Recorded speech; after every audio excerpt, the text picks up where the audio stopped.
This video is sponsored by Outdoor Photography Guide. So, you're looking for a camera that's small, fixed lens, full frame. Well, as you may know, I'm a big fan of the original RX1. It's been almost exactly a year since I first made a video on that camera, and I loved it as that small, fixed lens, leaf shutter, street photography legend. But ultimately, I don't have it anymore, and I have replaced it quite happily with something arguably more capable than the new RX1R Mark III. Like you, I had essentially given up hope that Sony was ever going to update the RX1 line. I honestly thought they've already kind of cannibalized it with the A7C and other tiny full-frame cameras. Would they actually make the new one again, even though the market was kind of telling them to? And much to my surprise, I had to double check it wasn't April 1st when I saw the news. They have dropped the RX1R Mark III, and it's caused some controversy around the price. In a way, the Sony RX1R Mark III is everything that I expected it to be, price included. However, it got me thinking. I looked over to my A7C II, and I started thinking about its slightly better spec'd brother, the A7CR. And I kind of thought to myself, I already own the RX1R Mark III. So I removed my bulky video zoom lens, popped to the shop for a plasticky prime, then came home to superglue together the Oasis reunion that is my 40mm Sony RX1R Mark III for street photographers.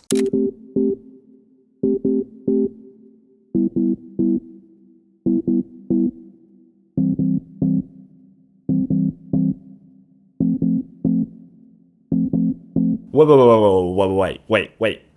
Why is it 40mm? Sony RX1R Mark III has 35mm and then we can crop.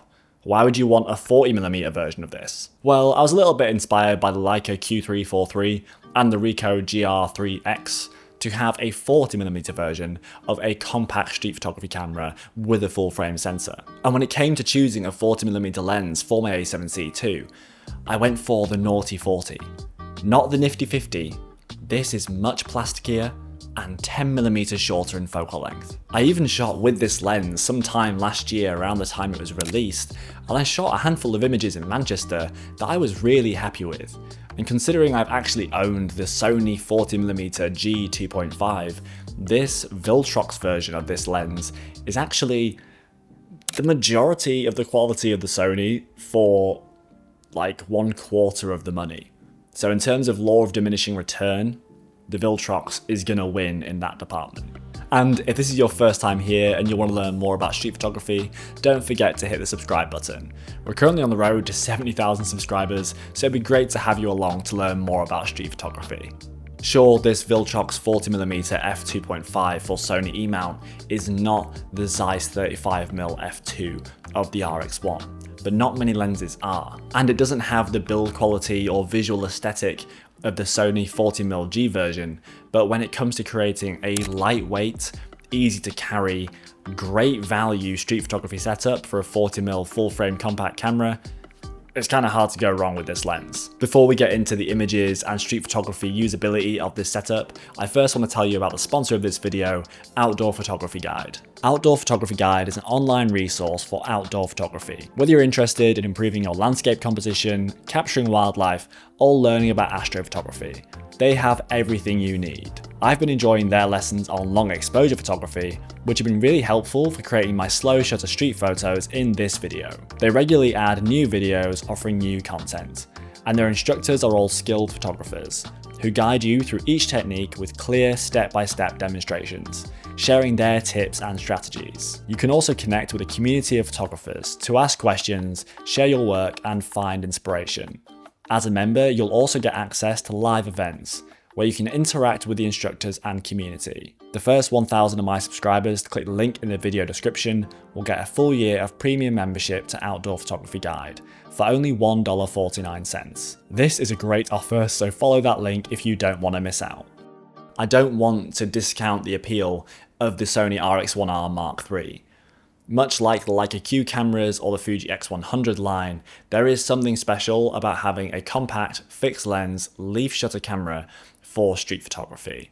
The experience is kind of hard to match. But I think we agree, for the same amount of money, you could pick up 2 Leica Q cameras or a Leica Q and an X100 VI, which kind of seems like the best of both worlds without committing to just the Sony. Probably the most laughable thing about Sony cameras, and it's kind of a hard pill to swallow sometimes, is that we've had the same terrible like 2.3 million dot EVF on the A7C, A7C II, A7CR, the A6700.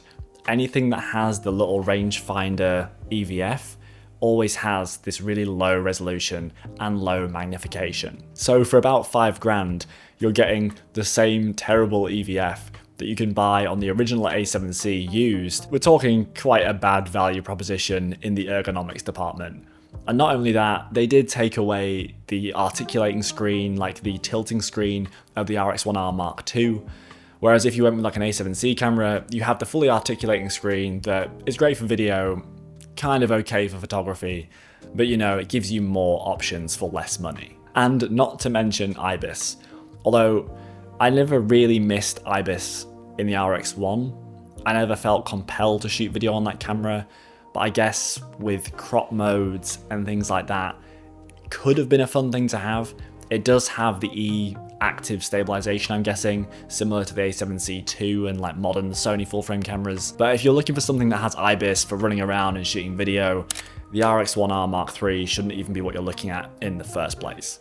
And when it comes to slow shutter street photography needing IBIS on the RX1, I actually shot these photos with the original RX1 from, I don't know, is it from 2012, that camera?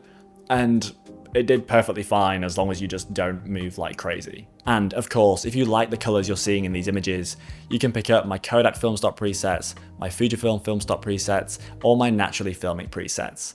And you can save when you pick up all 3 packs together in the 3-pack bundle, and viewers of this video can use this unique code to save an extra 20% at checkout. I use these in 100% of the images you see in my portfolio, on my Instagram, and in YouTube videos just like this one. So if you want to pick those up, I'll drop a link in the description for you to go and check them out. All this talk of premium, compact, full-frame street photography cameras, you might be wondering, well, why did I sell my RX1 in the first place? And it's a short and undramatic story. After months of owning the RX1 and loving shooting with it, I found that most of the time, whenever I was choosing a camera to pick up, the pocketability of the RX1 rarely was enough for me to choose that camera over my A7C II. I don't think necessarily that if you're going out specifically to shoot street photography, that having a camera that much smaller, which isn't a crazy amount smaller, is going to make you go out and shoot more or better photos just because of a couple of small differences in features and size. There were a few key times where I chose the RX1 for specific purposes. Like when I was taking some photos in an airport, I don't think I would be confident enough or comfortable enough to bring out a larger interchangeable lens camera, even with a smaller lens on it, to take photos in an airport. It feels like somewhere you shouldn't be taking photos. I don't know, for me, I felt uncomfortable doing that. But with the RX1, it felt like I was just pulling out a little point and shoot that just had exceptional image quality. So I felt much more comfortable using the camera in situations like that. And I think really that is the place for these sort of cameras. Whether it's the RX1, a Ricoh, a Fuji X100, maybe not a Leica Q. We're starting to get a bit big in that department. But these cameras really stand out as the when you don't intend to take photos, but if you do, you want the best image quality possible, that's when you want one of these cameras. If you're taking a large DSLR style mirrorless camera everywhere with you all the time, even if you don't intend to take photos, it can feel like overkill that gets in the way. But having these smaller compact cameras does mean you are able to take the camera with you more places, but it's hard to argue that that use case is worth $5,000. I would personally have to say that's, too much money. So if you are looking for a camera like that, there are countless other options. Whether it's a Ricoh, whether it's a smaller Micro Four Thirds camera, whether it's another compact camera, whether you just go and get an older Fuji X100 for still too much money for what they're worth, you're still going to get the same value proposition as the Sony RX1R Mark III.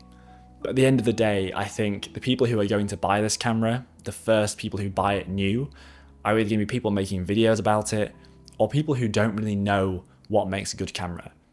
And then us lot, we'll pick it up on the used market in a few years, as long as demand doesn't remain as high as it is right now. If you missed my original Sony RX1 street photography review, you can go and watch that video right here. It's all of my first images, and then if you look through my channel, I've got a whole bunch of videos on this camera with different shooting settings and different photo examples.